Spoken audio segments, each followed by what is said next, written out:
today, si Attorney Rochelle Abella. I remember the last hearing we invited her. Your Honor. Comsec? Yes, Your Honor, Attorney Rosel Abella and Abella was invited. She sent an excuse letter stating that she has a hearing in Makati City today, Your Honor. Okay. Mr. Chair, bilang abogado ka naman, is that valid? Is that reason enough to skip our hearings? Mr. Chairman, Congressman Paduano. Comsec, in his excuse letter, may attachment ba? None. None, Your Also, Honor. that is not acceptable, Mr. Chairman, because we need a proof that indeed may schedule siya for hearing in Makati City. Mr. Chair. Yes. So, not acceptable. Ano ba yung invitation sa kanya last time? Regular invitation, Siyoko, so Buena. Regular invitations, Your Honor. So with that, Mr. Chairman, I move that we issue a Siyoko's order for that lawyer. So move, Mr. Chairman. There's some Second. Mr. Chair. duly seconded. In relation to that, Mr. Chair, maybe we can also ask the COMSEC to know exactly what ano yung hearing na to so that we can also get the certification that indeed today there's an hearing that should be attended by the person that we are now has issued a show cause order para makita po natin kung meron talagang sa ngayon na parallel activity ang gagawin po niya. So maybe we can get from the Makati. I don't know if is COMSEC, is that a trial court or what was it? Was it? Mr. Chairman, Yes, Congressman We can Paduano. ask. with due respect to the manifestation or possible motion of the good Zia Jong, Mr. Chairman, that's why we issue a Siyoko's order for him to explain and justify his excuse letter. Now it's up to him to submit that document if indeed there is such a hearing for today. Yes. Mr. Esteem- But we will have to rule on the motion first. That's why Yes. Since that's why, Mr. Chairman, my motion still stand that I move to issue a Siyoko's yes, order. and it was duly seconded. Is there any objection? Thank you. Hearing none, the motion is carried. Now, to answer the query of our esteemed colleague, Congresswoman Pami Zamora, actually, under the rules of court, she can request for a postponement sa hearing. Because ang pinagbabawal lamang po sa rules of court if it will cause delay in the proceedings. But once yung hearing naman po, ang request niya ay pagpo-postpone, like for example, yung force majeure, kagaya po na itong ginagawa natin, hindi naman po niya kontrolado, meron po siyang natanggap na subpoena, pwede po siyang mag-request ng postponement dun po sa court sa Makati. Diba? To comply with the subpoena order of this committee. However, under our rules, dito po sa ating internal rules, inaalaw din po natin na mag-request siya ng postponement provided na meron siyang sufficient justification. Tama po yung sinasabi ni Congressman Paduano at saka ni Congressman Zia Adjong Alonto na dapat magbigay siya sa atin ng certification that indeed she is attending a court hearing. So, but since we have already ruled on the motion, siguro yung show cause order kailangan ilagay po natin doon na kailangan i-attach niya yung certification From na the court. coming from the clerk of court of ano po yan, Makati. Your Honor, no branch was mentioned, Your Honor. Walang branch. Okay, so kung anong branch po yan, pakilagay dun sa show cause order na maglagay siya ng attachment ng certification. Thank you, Mr. Chair. Any other admin matters? Mr. Chair, Yes, Deputy Speaker. yeah, J. thank Suarez, you very I much. recognize. I have a copy here of a letter signed by Sunshine Fajarda, Edward Fajarda, and Gina Acosta. And they mention that while they have not received the said orders, we are aware of the committee has verbally issued the same during the hearing. Can I just ask from the COMSEC? COMSEC, what's the status of the orders that were sent to these three individuals? Natanggap ba nila? Sir, per the report of the LSB, no, Your Honor, because they were not in the office when it was served to them, Your Honor. No, but who was at the office?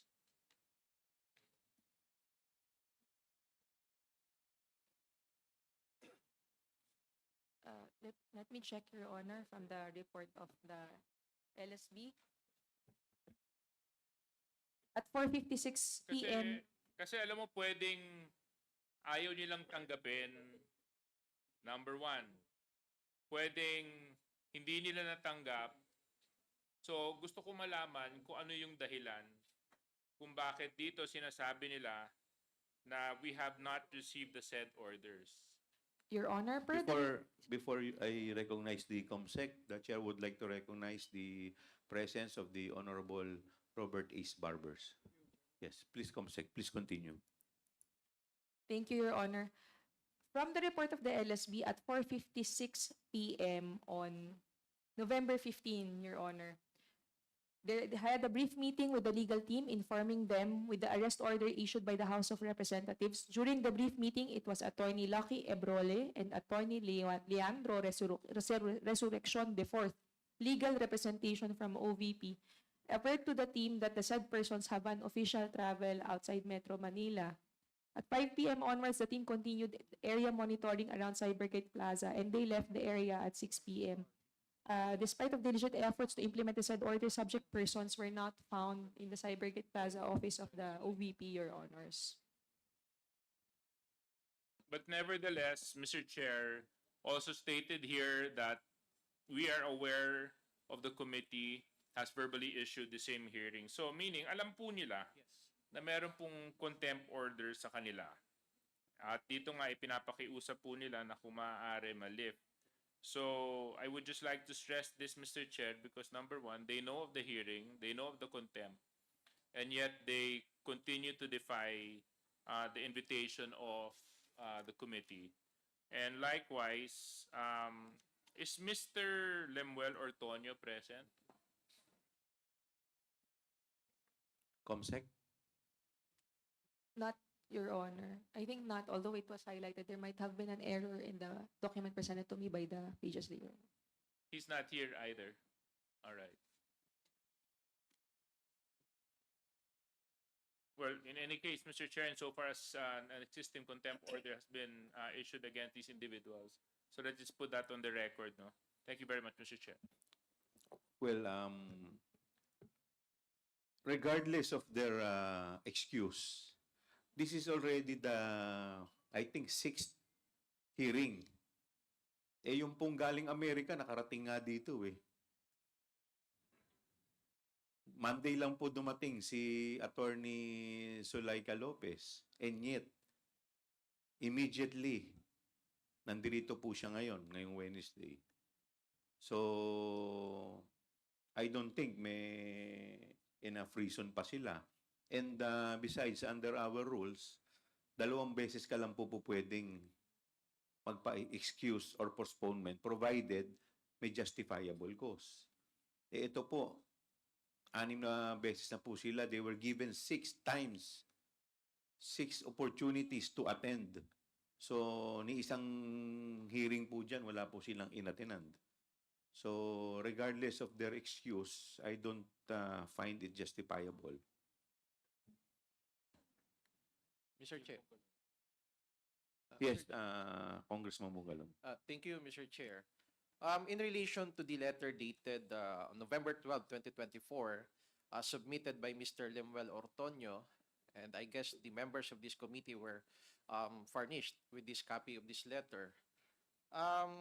Upon reading of this letter, Mr. Chair, I have not seen any valid reason for Mr. Lemuel Ortonio not to attend in today's hearing. In fact, he has stated that he is aware that a contempt order and an arrest order were issued against him, and in fact, he is requesting that these orders be lifted for him to participate in the next committee hearing.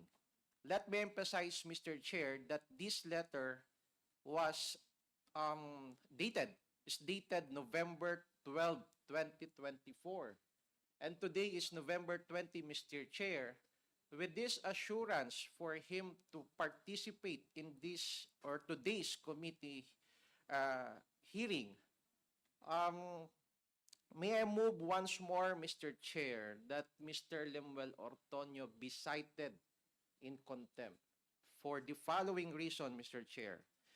Number one, he is aware that there will be a committee hearing today, November 20, 2024, and that the excuse he offered in this letter is not a valid one. And for me, Mr. Chair, this is continued defiance of a lawful order of this committee, and it is a sign of disrespect wherein members of this committee, Mr. Chair, had taken the time to attend and appear before this committee hearing. Again, may I move once more, Mr. Chair, for Mr. Lemuel Ortonio to cite him in contempt, Mr. Chair. I so move. Duly Second, Mr. Chair. seconded. Is there any objection to the motion? Hearing none, the motion is carried. Just to clarify, kung bakit po tayo nag-co-contempt ulit, this is based on different grounds. Yes. Yes, because the previous ground, yung contempt po natin, ang contempt po kasi 6 po ang grounds. So yung first ground, without legal excuse to obey summon. Ito po kasi, yung binabanggit po ninyo is based on Section 11E, acting in a disrespectful manner towards any member or committee or any misbehavior in the presence of the committee. So, ibang ground po itong binabanggit po ninyo. Okay. Yes, Mr. Chair. Just to clarify, it is under Section 11, Paragraph E of Okay. our House Rules, Mr. Chair. Okay. And further, Please Mr. Chair, continue. since we are citing Mr. Lemuel Ortonio for a different ground under our rules, and I move that Mr. Lemuel Ortonio be confined at Bicutan Prison, Mr. Chair. I so move. There is a motion to confine Mr. Ordoño in Sampo, Bicutan Prison, Mr. Chair. Bicutan Prison. Is there any second to the motion? Duly seconded. Is there any objection? Hearing none, the motion is carried. How long? For how long? For what period? Until the committee report. 10 days. I'm sorry, Mr. Chair. The period of detention. Under the rules, Section 10 days, Mr. 11E Chair. and F, 10 days po ang maximum. Yes, 10 days, Yes. Mr. Chair. Okay, 10 days. We will go for the maximum, 10 days. Mr. Chair, in connection to the motion of Congressman Bongalon, I have here a letter signed by Mr. Lemuel Ortonio. It was received by the committee on November 20, 2024 at 9:15 p.m. Wala ba talaga siya dito, Comsec? Negative, Your Honor. Ha? Wala po. Kasi nakasulat dito on paragraph 1, 2, 3, 4, 5. While I maintain our stand stated in the position papers we submitted, I am here ready to participate in the proceedings. I will do my best to answer any questions related to the activities of the OVP and its accomplishments. So, Your Honor, even the pages and in the registration, they have not physically found Mr. Lemuel Ortonio to be present here, Your Honor. so anong dahilan nitong sulat na to? Ba't niyo sinasabi na pupunta siya dito at magpa-participate siya? Wala naman pala siya dito. Well, I don't expect the COMSEC to be able to answer that. But I guess that would put more emphasis on the justification on the motion of Congressman Bongalon. Unacceptable, Mr. Chair. I mean, he mentioned that he was coming. Nandito sa letter na tapos wala rin siya dito. Mr. Chair, Congressman Bongalon. thank you, Mr. Chair. Another matter, Mr. Chair. In a letter dated November 12, 2024, signed by Attorney Sunshine Chari Fajarda, Mr. Edward Fajarda, and Gina F. Acosta. Upon perusal, I have seen that the common reason for their non-attendance is that they are on official business. And may I request from the committee secretary if she can confirm that in that letter, was there any attachment to prove that on these particular dates from November 9 to 15 of 2024, an official business or official travel was attached in this letter to prove that indeed these officials are on official business. Can we confirm from the committee secretary, Mr. Chair? Comsec, Your Honor, there was no attachment in that. It was a one pager for the three individuals, one pager for Mr. Ortonio as well, Your Honors. So wala hong naka-attach na proof na kahit official travel? None, Your Honor. So in other words, Mr. Chair, this one-pager document is a mere scrap of paper, Mr. Chair. We can always offer an excuse stating this, but as an official, we have to convince this committee that indeed on these particular dates, they are on official business. And the best document to prove that they are on official business is an official travel issued to them. So, Mr. Chair, I would like to move that this letter submitted by these three individuals or officials from the Office of the Vice President, I move that the committee only note this letter and cannot be acted upon as an excuse for their absence in today's committee hearing, Mr. Chair. is there any second to the motion? Duly seconded. Is there any objection? Hearing none, the motion is carried.